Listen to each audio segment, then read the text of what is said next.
গরম ভাতের সাথে খাওয়ার জন্য বানিয়ে নিলাম মাছের তেলের বড়া। বাঙালিদের যেরকম মাছ প্রিয় সেরকম কিন্তু মাছের তেল।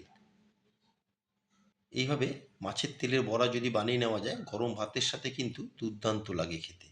এখানে আমি 150 গ্রাম মতন নিয়েছি মাছের তেল। তেলগুলোকে ধুয়ে পরিষ্কার করে ছোট ছোট টুকরো করে কেটে নিয়েছি।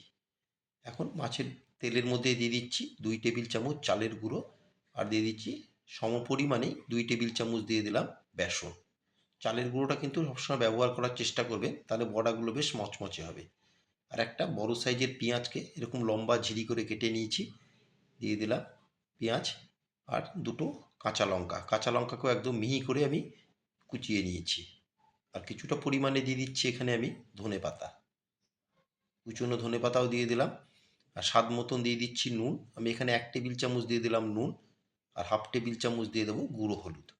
আমি কিন্তু কোনো রকম লঙ্কার গুঁড়ো এতে ব্যবহার করছি না, যেহেতু কাঁচা লঙ্কার পরিমাণটা আমি একটু বেশি দিয়েছি। এবার সমস্ত কিছু উপকরণকে খুব ভালো মতন মেখে নেব। দেখুন ঠিক এইভাবে মেখে নিলাম। এখন একটা ফ্রাই প্যান গ্যাসে বসিয়ে গরম করে নিয়েছি, এতে দিয়ে দিচ্ছি পরিমাণ মতন বড়া ভেজে নেওয়ার জন্য সর্ষের তেল। দিয়ে তেলকে মিডিয়াম ফ্লেমে গরম করে এর মধ্যে এখন বড়া সেভ করে আমি মাছের তেলগুলোকে দিয়ে দিচ্ছি। দিয়ে বড়াগুলোকে উল্টে পাল্টে দুই দিকেই বেশ সুন্দর করে ভেজে নেব।